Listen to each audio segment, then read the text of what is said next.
Hi friends, నమస్తే. ఈ video వచ్చేసి మన మిత్రుడైతే పంపించారు.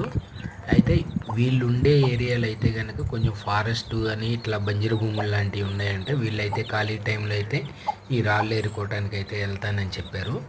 అయితే వీళ్ళకి వెళ్ళినప్పుడు అయితే కనుక ఒకసారి ఈ రాళ్ళు అయితే గమనించండి. ఒక 3 రాళ్ళు అయితే మనకు పంపించాడు ఈ అబ్బాయి. అయితే ఒక్కసారి ఈ రాయి అయితే క్షుణ్ణంగా చూడండి. దీని పుటక అసలు డైమండ్కి ఏమాత్రం తీసిపోని విధంగా ఉంది. అయితే ఇదైతే డైమండ్ అయితే కాదు, ఇదైతే క్రిస్టల్. ఒకసారి ఆ కోణాలు కానీ దానికి ఉన్న ఈ విధానం కానీ చాలా అంటే చాలా బాగుంది ఈ రాయ. అయితే ఇది డైమండ్ పుటకే, కానీ డైమండ్ అయితే కాదు, ఓన్లీ క్రిస్టల్ అయింది. అట్లాగే ఇంకొక రాయి కూడా పంపించాడు.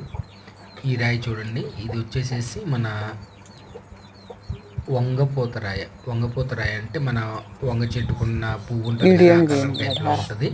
అయితే ఇది కూడా వజ్రం అయితే ఏం కాదు, ఇది కూడా క్రిస్టలే. అయితే మన వజ్రాల వేటకి వెళ్ళే వాళ్ళు కూడా ఒక్కటి గమనించుకోండి. ఎందుకు చెప్తున్నానంటే క్రిస్టల్ అంటే ఓన్లీ తెలుపు కలర్, వైట్లోనే ఉండదండి. అన్ని కలర్స్లో కూడా క్రిస్టల్ స్టోన్ అనేది కొన్ని కొన్ని ఏరియాలను బట్టి ఆ కలర్స్లో కూడా క్రిస్టల్స్ ఉంటాయి, అది కూడా గమనించుకోండి.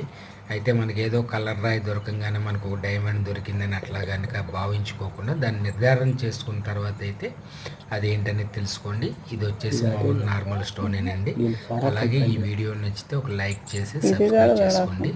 Okay, thank you. ఎంత బాగా బ్లూ కలర్